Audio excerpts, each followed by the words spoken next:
Hey everyone, nuclear war. What would it look like? How long would it take? How long would it take for what? Well, to wipe everybody and everything out. The last 12,000 years of technology, humans, any trace of humans, any trace of what has been built, buildings, libraries, everything. How long would it take to wipe all of that out? Well, I just asked Copilot if it's true that a single nuclear submarine, Russia's got lots of them, America's got lots of them, has enough firepower to cause 200 times as much destruction as all of the bombs dropped by every side in World War II. And that includes the atomic bombs, by the way. So, does a single nuclear submarine have 200 times as much destructive power as all of the bombs dropped in World War II, including those dropped by the Americans on Japan, Hiroshima and Nagasaki? And the answer is no. Each nuclear submarine has 300 times the load, the destructive power of all of the bombs dropped in World War II. How long did World War II take? 6 years? All of those missiles, those nuclear missiles, can be launched from a nuclear submarine in 80 seconds. Try and wrap your head around that. Nobody survives. Nothing survives. Scorpions survive maybe because they were around before the dinosaurs. A nuclear war today would cause more damage than the asteroids that wiped out the dinosaurs 66 or 65 billion years ago, or however long ago it was. And maybe in 24,000 years after a nuclear war, some species, if it ever comes to be, might find architectural ruins of all of our cities, of all of our literature, of all of our artwork. Probably none of the literary artwork will survive, to be fair, because the atomic bombs dropped on Nagasaki and Hiroshima were toys compared to what we have now. What we have now are thermonuclear weapons. Thermo for heat, nuclear for nuclear fission. And they're absolutely terrifying. The nightmare of nuclear war is not something you can imagine. I don't care how imaginative you are. You cannot imagine it. It's described in here by Anne Jacobsen. Nuclear war scenario. So who's Anne Jacobsen? Well, she spent over a decade before she wrote this book talking to all of the world's top nuclear scientists, those that would speak to her, all of the world's most informed military personnel who are involved with planning for nuclear war. Nuclear war, everybody, when they think about nuclear war, they might think about mutually assured destruction, MAD, mad, appropriate, right? It's a system of systems, and systems can break. So in this book, the scenario is that North Korea launches a missile attack on America. And then America follows the playbook and retaliates. Now, back in the 1960s, 15 years after the Second World War, there was a plan that America had to wipe out Russia in the Cold War, right? Nuclear arms race back then. And it involved killing about 500 million people. Back then, there were only 3 billion on Earth. And that was assuming Russia didn't respond. Of course it would have responded. 4 missiles were fired in the Cuban Missile Crisis. Not 0, 4. 2 by each side. They both exploded in space. So we didn't avoid nuclear launch. We just avoided nuclear war.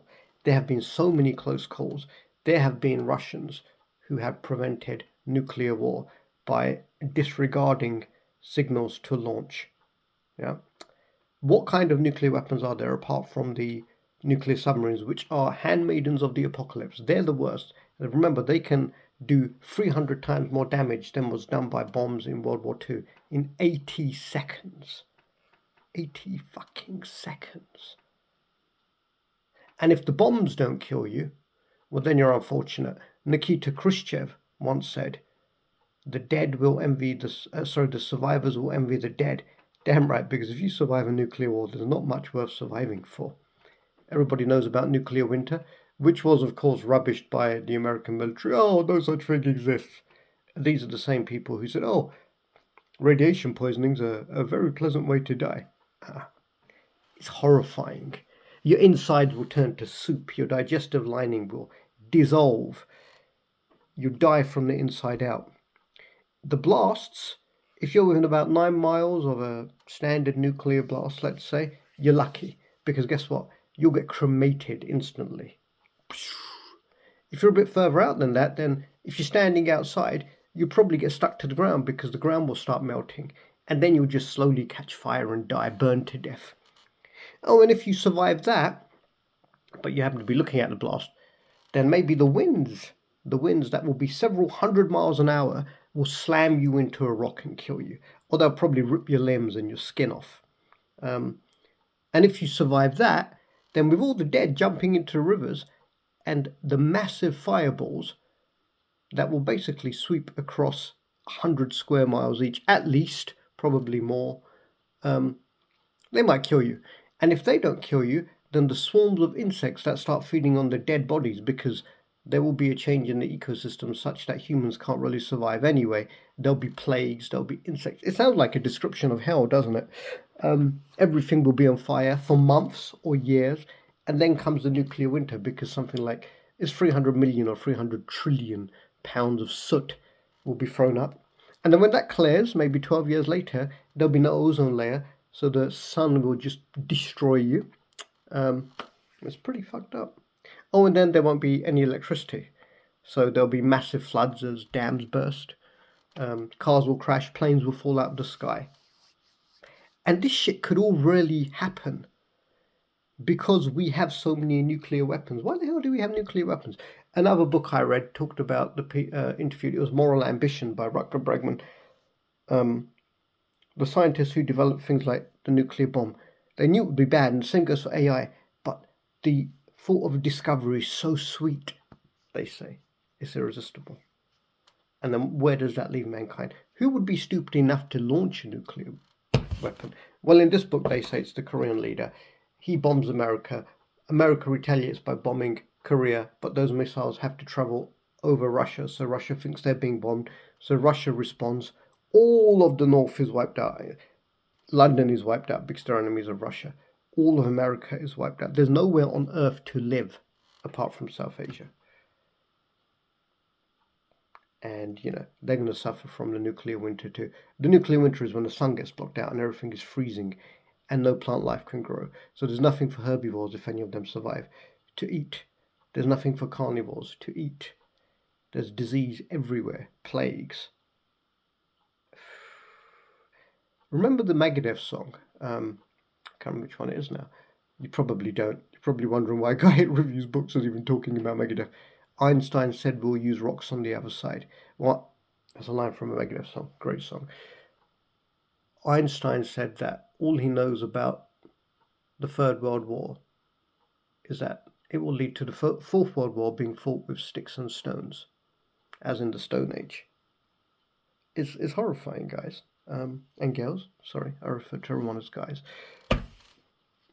I mean, I think everybody should read this book. Every leader should read this book. Every person should read this book because there's a lot of things that could wipe mankind out right now, but I don't think any of them would be as absolutely diabolical as nuclear war. Simple as that. Of course, there's some leaders who might get hard-ons reading stuff like this. The mad kings, the people who don't give a damn about international law or anybody's life unless they're one of, the master race, the chosen people, the Aryans. Obviously, right now I'm talking about people who are war criminals, who ignore international law, who murder gleefully, and so do their civilians, attack gleefully in their racist madness. So it might be North Korea, it might be Israel, it might be somebody else, but nobody should have bloody nuclear weapons. Nobody on Earth should have. And guess who are the only two countries, or the two lead countries, involved in the campaign for nuclear disarmament and the destruction of all weapons of mass destruction? We won't believe it if you believe the Western media. They are actually Iran and Japan. Japan because it's the only country to have had atomic bombs dropped on it, and Iran because it was the victim of widespread chemical attacks by Iraq. You know, but we're meant to believe that Iran is seconds from developing nuclear weapons. Apparently, it has been since the 1980s, if you're going to believe Netanyahu. But there you go. Yeah, this book is, I don't know how to describe it other than absolutely terrifying. Essential reading. Why essential? Because I think everybody should be driven to wipe out nuclear weapons. Deterrence is such a stupid fucking strategy. I'm swearing a lot in this one. I do apologize. Let me read you some of the stuff written on the back of this book. Nuclear war begins with a blip on a radar screen. This is a minute-by-minute account of what comes next. It has to be read to be believed. A stomach-clenching, multi-perspective, ticking clock geopolitical thriller, they call it. Forbes, a vivid picture of what could happen if our nuclear guardians fail. Wall Street Journal, extraordinary. Her book delivers more detail than has been available to the public before. New Scientist. At once methodical and vivid. Economist, a must-read for every world leader by Mother Jones. I don't know who Mother Jones is, but I'll agree with that. Scenes straight out of Dr. Strangelove, The Telegraph. Screw the Telegraph. I mean, yeah. I finished this yesterday. I'm still in shock. I really am. And you know, you could let it get to you and depress you, but it's awful. Absolutely awful. Oh, the people in the submarines who fired the missiles, if they ever happen, I hope it doesn't. They'll basically stay in the submarine, and then when they eventually emerge, they'll either run out of air or they'll emerge, and they'll die in the radiation. So nobody survives. Billions have been spent on building underground bunkers to protect the presidents. Nobody else. Fuck everybody else. Only the presidents of the US can authorize a nuclear launch. They've got something called the football, which is required to launch nuclear weapons. And in Russia, they have something called the Cheget, which is a similar thing. It takes about 12 hours, I think, for everybody to be wiped out. 12 hours. And then the survivors. You don't want to survive. Believe me, you do not want to survive. There's nothing to survive for. Like Khrushchev said, the survivors will envy the dead. There is only one scenario other than an asteroid strike that could end the world as we know it in a matter of hours. Nuclear war. Until now, no one outside official circles has known exactly what would happen if a rogue state launched a nuclear missile at the Pentagon. Second by second and minute by minute, these are the real-life protocols that choreograph the end of civilization. Decisions that affect hundreds of millions of lives, billions actually, need to be made within 6 minutes based on partial information in the knowledge that once launched, nothing is capable of halting the destruction. Based on dozens of new interviews with military and civilian experts who have built the weapons, been privy to the responses plan, and taken responsibility for crucial decisions, this is the only account of what a nuclear exchange would look like. Nuclear war is at once a compulsive non-fiction thriller and a powerful argument that we must rid ourselves of these world-ending weapons forever. Read it, guys and girls. Annie Jacobsen, Nuclear War, a Scenario.